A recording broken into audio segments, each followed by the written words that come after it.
ओम शांति। 15 सितंबर 2022। बाबा ने महावाक्य में हम बच्चों को जो शिक्षाएं दी उनका मनन करेंगे। बाबा बोले, मीठे बच्चे, इस दुख के घाट पर बैठ शांति धाम और सुख धाम को याद करो। इस दुख धाम को भूल जाओ। यहाँ बुद्धि नहीं भटकनी चाहिए। मीठे बच्चे, इस दुख धाम के घाट पर बैठ शांति धाम और सुख धाम को याद करो। इस दुख धाम को भूल जाओ। यहाँ बुद्धि भटकनी नहीं चाहिए। बाबा हम बच्चों को सदा यही श्रीमत देते, देह तथा देह के संबंध को भूल, पुरानी दुनिया के सुख सुविधा के साधनों को भूल, इस अपनी देह को भी भूल, एक पिता परमात्मा को याद करो। अपने घर शांति धाम को याद करो और सुख धाम को याद करो, तो तुम बच्चों को मुक्ति, जीवन मुक्ति सहज प्राप्त हो जाएगी। आज बाबा समझाते, यह दुख धाम है, कांटों का जंगल है, दुख का घाट है जहां तुम बैठे हो। यहीं बैठकर अपने घर शांति धाम और सुख धाम को याद करो। कृष्ण का चित्र देखो कितना अच्छा बनाया है। पैर कृष्ण के कलयुग पर है, नजर सतयुग पर है। बाबा कहते, तुम भी अभी संगम पर हो। तुम्हारी नजर अर्थात मन और बुद्धि अपने घर और नई दुनिया में लगी हो। पुरानी दुनिया में बुद्धि भटकनी नहीं चाहिए। एक भी संबंध से यदि किसी को याद किया, कोई भी चीज में अपने मन और बुद्धि को आकर्षित किया, तो वही बाद में विघ्न का बड़ा रूप बनेगी। इसीलिए गीता में कहा गया है, नष्टो मोहा स्मृति लब्धा।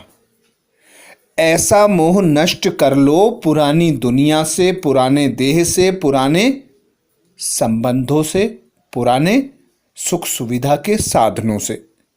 हर चीज से अपने को उपराम कर लो।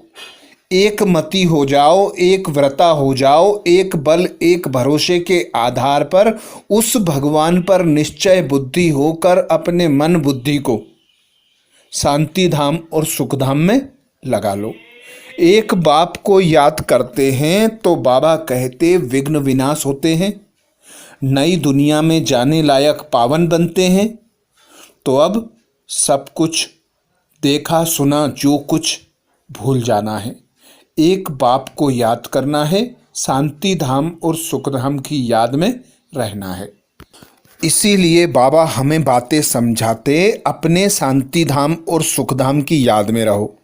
नहीं रह सकते हो तो गोया जंगल के कांटे हो, इसलिए दुख भासता है। अपने को शांति धाम के निवासी समझो। अपने घर को याद करना है, भूलना नहीं है। घर है ही बाप का, यह है ही दुख का घाट। यहाँ बैठे भी जिनको बाहर की बातें याद आती हैं तो ऐसे नहीं कहेंगे कि इनको अपना घर याद है। इसलिए बाप रोज शिक्षा देते रहते हैं, घड़ी घड़ी शांति धाम सुख धाम को याद करो। गीता में भी बाबा के महावाक्य है कि मुझे याद करो। भगवान क्या बनाएंगे? स्वर्ग का मालिक बनाएंगे। जब स्वर्ग का मालिक बनने बैठे हो तो घर के लिए, स्वर्ग के लिए जो बाबा श्रीमत देते हैं उस पर पूरा पूरा चलना पड़े। बाबा कहते, अभी तुमको बाप का परिचय मिल गया है, सृष्टि चक्र के आदि मध्य अंत का ज्ञान मिल गया है, तो उनको ही याद करो। परंतु कईयों की बुद्धि कहाँ ना कहाँ भटकती रहती है, याद नहीं करते हैं। अच्छा, और कुछ भी ना समझ सको तो आस्ती बनकर बाप को तो बुद्धि में याद रखो। प्रश्न किया बाबा ने, तुम्हारे पुरुषार्थ का आधार क्या है? तुम्हारे पुरुषार्थ का आधार क्या है? उत्तर में बाबा समझाते, निश्चय। तुम्हें निश्चय है बाप नई दुनिया की सौगात लाए हैं, इस पुरानी दुनिया का विनाश होना ही है। इस निश्चय से तुम पुरुषार्थ करते हो, अगर निश्चय नहीं है तो सुधरेंगे नहीं। आगे चल अखबारों द्वारा तुम्हारा मैसेज सबको मिलेगा, आवाज निकलेगा, तुम्हारा निश्चय भी पक्का होता जाएगा। बाबा सदा कहते, निश्चय बुद्धि विजयंती, संशय बुद्धि विनश्यंती। तो बाबा कहते, तुम बच्चों को मैं आकर संगम पर ब्राह्मण बनाता हूँ। ब्राह्मण से फरिश्ता, फरिश्ता से देवता बनने का तुम पुरुषार्थ करते हो। पर पुरुषार्थ भी जब करेंगे जब एक बाप पर पूरा पूरा निश्चय होगा। बाबा आए, बाबा ने हमें अपना नॉलेज दिया, स्वयं का दिया, सृष्टि के आदि मध्य अंत का नॉलेज दे दिया। बाबा कहते, जो बच्चे निश्चय बुद्धि होकर एक बाप की श्रीमत पर चलते हैं, वे बच्चे ऊंच पद अर्थात नर से नारायण बनते हैं, नारी से लक्ष्मी बनते हैं। तो बाबा कहते, तुम बच्चे पुरुषार्थ ही इस आधार पर करते हो कि निश्चय बुद्धि हैं। जो बच्चे निश्चय बुद्धि होते हैं उनके मन और बुद्धि इधर उधर नहीं भटकते, एक बाप पर एकाग्र होते हैं, एक बल एक भरोसे के आधार पर अपने लक्ष्य को स्मृति में रख लक्षण धारण करते हुए बाबा कहते अपने लक्ष्य को प्राप्त करते हैं। बाबा कहते, आगे चलकर सारी दुनिया को पता चल जाएगा, अर्थात बाप का परिचय मिल जाएगा, अखबारों द्वारा ही मिलेगा। क्योंकि बाबा कहते, नई दुनिया स्थापन करने बाबा आता है तो संगम पर ही आएगा, नई दुनिया स्थापन करने। तुम सुनते हो और निश्चय से पुरुषार्थ करते हो। जिनको निश्चय ही नहीं वह कभी सुधरते नहीं, भल कितना भी माथा मारो। तो बाबा के अवतरण का पैगाम सबको देना है, मैसेज देना है। आगे चलकर अखबारों में पड़ जाएगा, जैसे तुम्हारा नाम बदनाम भी अखबारों द्वारा हुआ, फिर नाम बाला भी अखबारों द्वारा ही होगा। दुनिया तो बहुत बड़ी है, सब जगह तो तुम बच्चियां जा नहीं सकती। कितने शहर हैं, कितने ढेर भाषाएं हैं, अखबारों द्वारा सब जगह बाबा कहते आवाज़ पहुंच जाएगा। कोई भी आएगा कहेगा हाँ अखबारों द्वारा आवाज़ सुना है, तो तुम्हारा नाम अखबार द्वारा ही होगा। आगे बाबा कहते, तुम जानते हो और सब खंड खत्म हो जाने हैं, आफतें बड़ी आनी हैं। इसलिए बाबा समझाते, जल्दी जल्दी तैयार होते रहो। जैसे शमशान में जब आग जलकर खत्म होती है तब लौटते हैं, बाप भी विनाश के लिए आए हैं तो आधे पर थोड़े ही जाएंगे। आग लग कर जब पूरी होगी तब चले जाएंगे, फिर बैठकर क्या करेंगे? आग बुझेगी नहीं, सब चले जाएंगे, सबको साथ ले जाएंगे। होना तो जरूर है, समझते तो सब हैं, लेकिन समय का गपोड़ा बहुत बड़ा लगा दिया है। बच्चों को समझाना भी गीता पर है।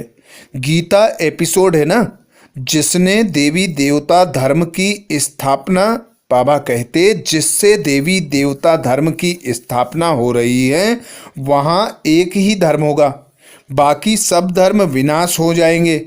सिर्फ यह गीता ही है जो भगवान ने गाई है। मनुष्य ने, बाबा कहते मनुष्यों ने तो अनेक शास्त्र बना दिए, अनेक मतें दे दी, तो सब बाबा कहते बातें उलझ गई हैं। अब तुम बच्चों को गीता पर समझाना है। जब तुम्हारा राज्य होता है तो धरनी भी एक ही होती है, राज्य भी एक होता है। नो टुकड़ा टुकड़ा। बाप आकर राज्य देते हैं सारे सागर पर, सारी पृथ्वी पर, सारे आसमान पर तुम्हारा ही राज्य होता है। मुक्ति में तो सब जाते हैं, बाकी जीवन मुक्ति में जाना कोई मासी का घर थोड़ा ही है।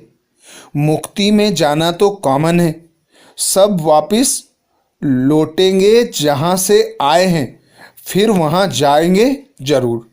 बाकी नई दुनिया में सब थोड़े ही आएंगे, तुम्हारा ही राज्य है। कोई कोई तो इतना देरी से आते हैं, जो पुरानी दुनिया शुरू होने से थोड़ा ही पहले, यानी 200-400 वर्ष पहले आते हैं। वह क्या हुआ? जो अच्छी रीति पढ़ेंगे तो त्रेता में भी, बाबा कहते, जो अच्छी रीति पढ़ेंगे वे सतयुग के आदि में 16 कला वाले युग में आएंगे। जो अच्छी रीति नहीं पढ़ेंगे वे पिछाड़ी में थोड़ा समय रहेंगे। 16 कला तो कभी बन ना सके, 14 कला के भी पिछाड़ी में आएंगे। उनको, उनके सामने दुख की दुनिया देखने में आएगी, कांटों की दुनिया के नज़दीक आ जाएंगे। वहाँ कोई यह मालूम नहीं पड़ता है सारी नॉलेज अभी की है, जो बुद्धि में धारण करनी है। तो जो बच्चे निश्चय करेंगे, निश्चय के आधार पर पुरुषार्थ करेंगे, वे ही ऊंच पद पाएंगे। वरदान दिया बाबा ने। वरदान में बाबा कहते, किसी भी परिस्थिति में फुल स्टॉप लगाकर दुआओं का अधिकार प्राप्त करने वाले महान आत्मा भाव। किसी भी परिस्थिति में फुल स्टॉप लगाकर दुआओं का अधिकार प्राप्त करने वाले महान आत्मा भाव। महान आत्मा अर्थात विश्व का कल्याण करने वाली आत्मा, जिनके हर बोल, हर संकल्प, हर कर्म विश्व कल्याण के लिए उठते हों। महान आत्माएं वे होती हैं जिन्हें विश्व याद करता है। तो ऐसी महान आत्मा बनने का आज हमें बाबा वरदान देते। बाबा कहते, परिस्थितियां तो आनी हैं, ब्राह्मण जीवन है तो पेपर तो आने हैं। हर पेपर में, हर परिस्थिति में, हर संबंध संपर्क में अपनी स्थिति को बनाए रखना, पर स्थिति का प्रभाव अपने ऊपर ना लेना, अचल अडोल रहकर, बाबा कहते एक रस स्थिति में रहकर सर्व आत्माओं के प्रति शुभ भावना, शुभ कामना रखना, हर आत्मा को आगे बढ़ाने का अर्थात रिगार्ड देने का भाव रखना। तो रहम दिल बनकर, क्षमा भाव रखकर सर्व का कल्याण करने वाले ही बाबा कहते महान आत्मा है। जो महान आत्मा होती हैं वे पहले स्व को परिवर्तन करती हैं, फिर उस परिवर्तन के आधार पर विश्व का परिवर्तन करती हैं। तो बाबा कहते महान आत्मा वो है जिसमें स्वयं को बदलने की शक्ति है, और जो किसी भी परिस्थिति में फुल स्टॉप लगाने में स्वयं को पहले ऑफर करते हैं। मुझे करना है, मुझे बदलना है। ऐसी ऑफर करने वालों को 3 प्रकार की दुआएं मिलती हैं। एक तो स्वयं को स्वयं की दुआएं अर्थात खुशी मिलती है, दूसरा बाप द्वारा, और तीसरा ब्राह्मण परिवार द्वारा। इसलिए अलबेलेपन में नहीं आओ कि ये तो होता ही है, चलता ही है। फुल स्टॉप लगाकर अलबेलेपन को परिवर्तन कर अलर्ट बन जाओ।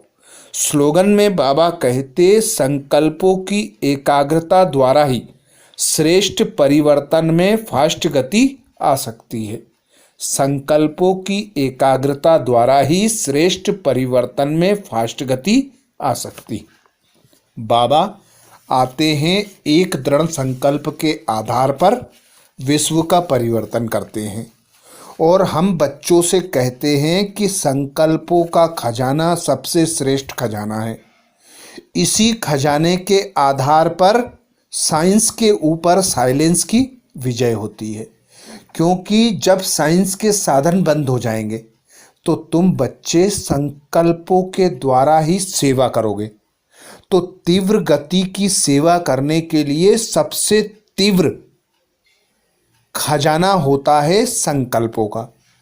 संकल्प के द्वारा कहीं भी बैठकर कहीं भी सेकंड में अपना मैसेज पहुंचा सकते हो।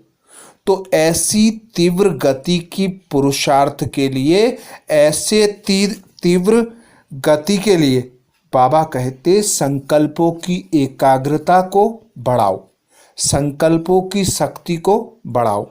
अपने संकल्पों को एक बाप की सेवा पर, विश्व की सेवा पर एकाग्र कर लो, तो तीव्र गति से परिवर्तन हो सकेगा। ये थे बाबा के महावाक्य। अच्छा, ओम शांति।